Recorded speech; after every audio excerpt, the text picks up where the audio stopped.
నమస్తే ఎన్బి సుధాకర్ రెడ్డి గారు, welcome to icon politics. నమస్తే అండి నిహాల్ గారు. Yes sir. ఇప్పుడు ఆ, జూన్ 4వ తారీఖున మన రిజల్ట్స్ వచ్చి దగ్గర దగ్గర 1 ఇయర్ అవుతుంది టీడీపీ కూటమి అనేది అధికారంలోకి వచ్చి. సో వచ్చిన తర్వాత ఇప్పటిదాకా ఏమి సరిగ్గా హామీలు కూడా నెరవేర్చలేదు అని జగన్మోహన్ రెడ్డి గారు చెప్పడం జరిగింది. సో అదే రోజున జూన్ 4వ తేదీ రోజునే వెన్నుపోటు దినోత్సవంగా వాళ్ళు పెట్టాలని ఫిక్స్ అయ్యారు. సో ఈ వెన్నుపోటు దినం అనే ఒక పేరు మీద మీ స్పందన ఏంటి సార్? ఇప్పుడు జగన్మోహన్ రెడ్డి గారు ఆ పార్టీ నాయకులకి మరొక పని లేదండి. వెన్నుపోటు రెండు విధాలుగా వాళ్ళు చెప్తున్నారు. నిన్నంతా మా మా నియోజకవర్గం మాజీ ఎమ్మెల్యే, మాజీ ఉప ముఖ్యమంత్రి నారాయణ స్వామి గారు, లేదా మిగతా వాళ్ళు కూడా, మా జిల్లాలో నాయకులందరూ కూడా అప్పుడు ఎన్టీ రామారావు గారిని వెన్నుపోటు పొడిచారు, ఇప్పుడు ప్రజల్ని వెన్నుపోటు పొడుస్తున్నారు, కాబట్టి మేము అదొక వెన్నుపోటు దినంగా చేస్తున్నామని చెప్తున్నారు. అంటే మాకు సామెత ఉంది, పని లేని వాడు తల గురిగాడు అని. వీళ్ళకి వేరే పని లేదు. రాజకీయాల్లో ప్రజల సమస్యల్ని తెలుసుకునే కృషి చేయడం లేదు. వాళ్ళ కార్యకర్తల సమావేశాలు కూడా పెట్టరు. ఎక్కడ కూడా పార్టీ పటిష్టతకి లేదా ప్రజల సంక్షేమానికో లేదా అభివృద్ధికో కృషి చేయరు. వాళ్ళ ఊర్లోనో లేదా వాళ్ళ ప్రాంతంలోనో ఉన్న సమస్యలు వాళ్ళకి అర్థం కావు. కానీ ఏదో ఒకటి మా మీద, తెలుగుదేశం పార్టీ మీద నిందలు మోపాలన్న లక్ష్యంతో వాళ్ళు 4వ తేదీని ఈ వెన్నుపోటు దినోత్సవం ఏదో చేస్తున్నారు. ఇది అసంబద్ధం అండి. అసలు వాళ్ళు చేయాల్సింది అది కాదండి. కత్తిపోటు దినోత్సవం, గొడ్డలి వేటు దినోత్సవం ఇట్లాంటివి చేయాల్సిన వాళ్ళు. వాళ్ళ చరిత్ర అంటే వైఎస్ జగన్మోహన్ రెడ్డి గారి కుటుంబ చరిత్రే ఈ కత్తిపోట్లు, గొడ్డలి వేట్లు, గడపార పోట్లు ఇలాంటివి.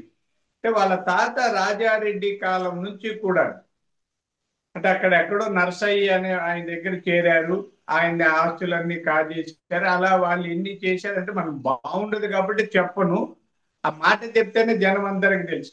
వాళ్ళ చరిత్ర, లక్షణం ఇవన్నీ వాళ్ళదే. కాబట్టి వాళ్ళు వచ్చి వెన్నుపోటు అంటే రెండింటికి క్లారిఫై చేయాలండి మనమే. వాళ్ళు చెప్పారు కాబట్టి ఒకటి, ఎన్టీ రామారావు గారిని చంద్రబాబు గారు వెన్నుపోటు పొడిచారు అనేది వాళ్ళ ఆరోపణ.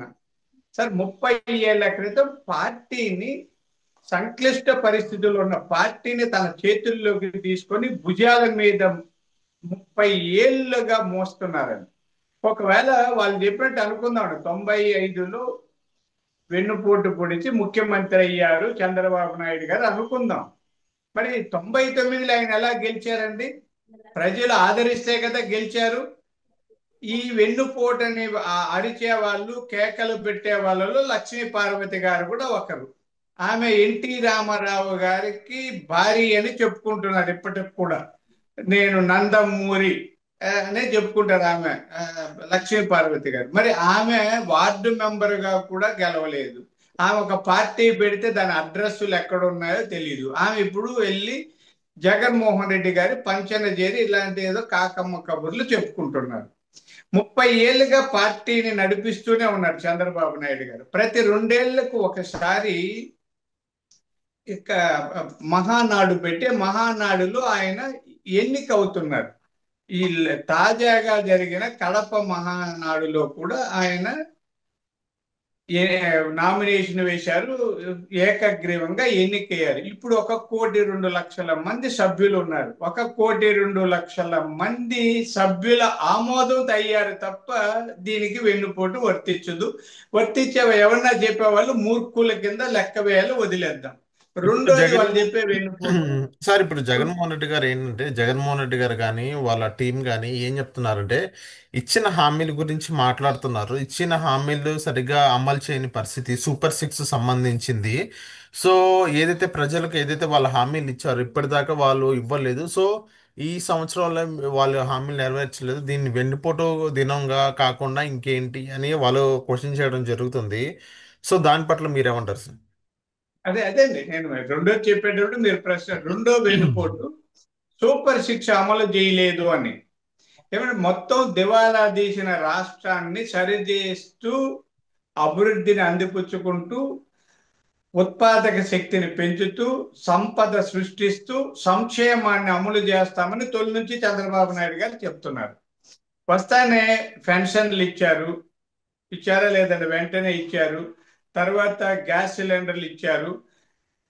నిన్న మహానాడులో కూడా చాలా స్పష్టంగా చెప్పారు కదా ఆయన. స్కూళ్ళు తెరుస్తానే విద్యార్థులకి అమ్మఒడి కార్యక్రమం కింద ఇస్తారు. విద్యార్థులు జూన్లో స్కూల్ తెరుస్తానే ఇస్తారు. మూడు అయిపోయాయి. ఉచిత బస్సు ఆగస్టు 15 నుంచి చెప్పారు. ఇంకో రెండు కూడా అమలు చేస్తామని చంద్రబాబు నాయుడు గారు చెప్తున్నారు. ఎక్కడ దాట వేసి చేయలేమని అనడం లేదు. అయితే ఆర్థికంగా దివాలా తీసిన ఈ రాష్ట్రంలో ఇప్పుడు తక్షణ కర్తవ్యం రాజధాని నిర్మాణం చేయాలి, పోలవరాన్ని చేయాలి, కడపలో స్టీల్ ప్లాంట్ 10వ తేదీ లేదా 12వ తేదీ లోపల పనులు ప్రారంభిస్తామని చెప్పారు. అలాగే అనంతపురం జిల్లాలో ఒక మంచి ఇండస్ట్రియల్ హబ్ ఏర్పాటు చేయాలనుకుంటున్నారు. విశాఖపట్నంలో విశాఖ స్టీల్ ని అభివృద్ధి చేయాలనుకున్న ఇట్లా అన్ని ప్రాంతాల్లో అన్ని విధాలుగా సంక్షేమంతో పాటు అభివృద్ధి కార్యక్రమాలు చేపట్టే పైన జరుగుతూ ఉంది. అంటే మనం ఒకేసారి అభివృద్ధిని విస్మరించి మొత్తం సంక్షేమమే చేయడం వల్ల నష్టపోతాం ప్రజలందరూ. ఇప్పుడు అక్కడ ఏదో రోడ్లు గుంతలు పడ్డాయి, రోడ్లు లేదు లేదు ఇంకోటి ఉంటే ప్రధానంగా ముందు ఆ రోడ్లను బాగు చేయాలి, మౌలిక వసతులు కల్పించాలి. ఈ ఊర్లో నీళ్లు లేవు, నీటి వసతి కల్పించాలి. లేదా చెరువుల్లో ఎండిపోతే చెరువుకి నీళ్లు వస్తే పంట పడుతుంది. ఇలా మౌలిక వసతుల్ని కల్పిస్తూ అభివృద్ధికి బాటలు వేస్తూ సంక్షేమాన్ని చూడాలి. అదే చంద్రబాబు నాయుడు గారు సార్ చెప్పేది. రెండు కానీ కళ్ళు అండి. ఇప్పుడు జగన్మోహన్ రెడ్డి గారు వెన్నుపోటు దినమని పెట్టారు 4వ తారీఖున. సో దాన్ని టీడీపీ ఎలా తిప్పుకొడుతుంది సార్? ఇప్పుడు టీడీపీ పైన మీద వస్తుంది, జనసేన పైన మీద వస్తుంది, బీజేపీ పైన మీద వస్తుంది. ఆయన వెన్నుపోటు అనేది ఆ, ముగ్గురు కూటమి మీద ఉన్న ముగ్గురు అనుకొని ఒక మేనిఫెస్టో రిలీజ్ చేయడం జరిగింది. అందులో సూపర్ సిక్స్ కూడా ఉంది. సో వీళ్ళు ముగ్గురికి అనేది ఒక ఛాలెంజ్ అన్నమాట జూన్ 4వ తారీఖున.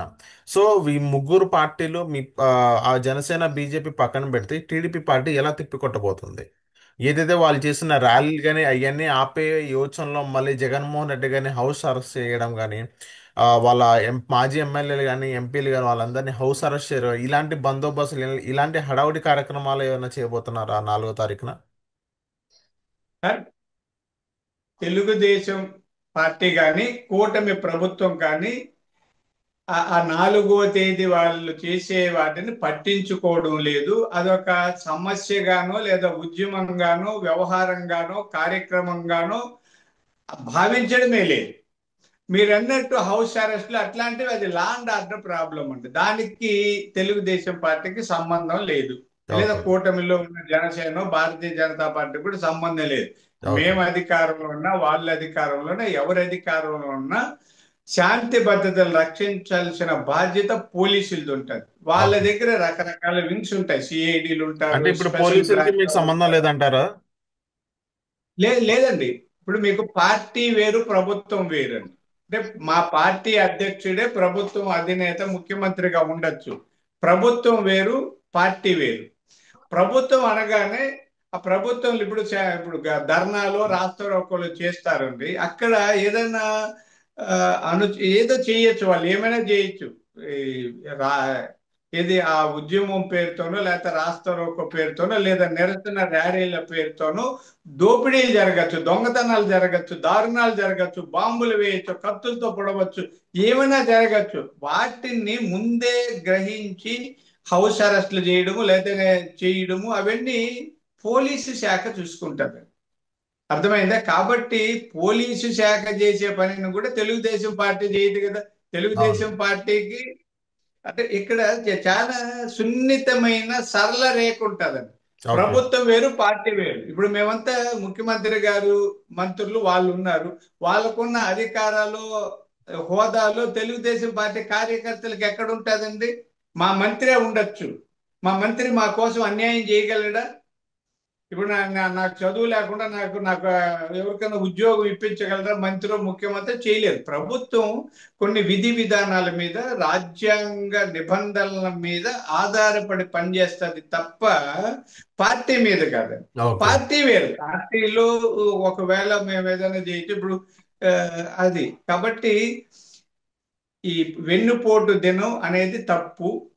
చంద్రబాబు నాయుడు గారు అప్పుడు వెన్నుపోటు పొడవలేదు, ఇప్పుడు వెన్నుపోటు పొడవలేదు. అప్పుడు పార్టీని రక్షించారు, ఇప్పుడు ప్రజలను రక్షిస్తున్నారు. ఈ రక్షించే వ్యక్తిని వెన్నుపోటుదారని చెప్పే సంకుచిత స్వభావం కలిగిన వైఎస్ఆర్ పార్టీ వాళ్ళు ఎన్ని పోట్లు పొడిచారో చూడాలి. ఎదురు పోట్లు పొడిచారా, కత్తి పోట్లు పొడిచారా, గొడ్డలి వేట్లు వేశారా, ప్రజల్ని దోచుకున్నారా, ప్రజ ఇవన్నీ చేశారా లేదా వాళ్ళు ఆలోచించాలి. వాళ్ళు ఎన్ని పోట్లు పొడవకపోతే 11 సీట్లకు పరిమితం అయ్యారో వాళ్ళు చెప్పాలి. ఎందుకు 11 సీట్లకు పరిమితం అయ్యారు?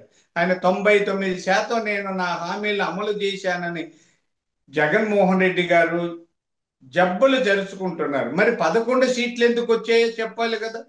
మా పార్టీలో హైయెస్ట్ మెజారిటీ 94,000 అండి. చల్లా శ్రీనివాస్ గారు మా పార్టీ అధ్యక్షుడు 94,000 మెజారిటీ సాధించారు. ఓకే. ఇంత థంపింగ్ మెజారిటీ. అదే లోకేష్ గారికి 92,000 మెజారిటీ వచ్చింది. గంటా శ్రీనివాస్ గారికి కూడా 94,000 వచ్చాయి.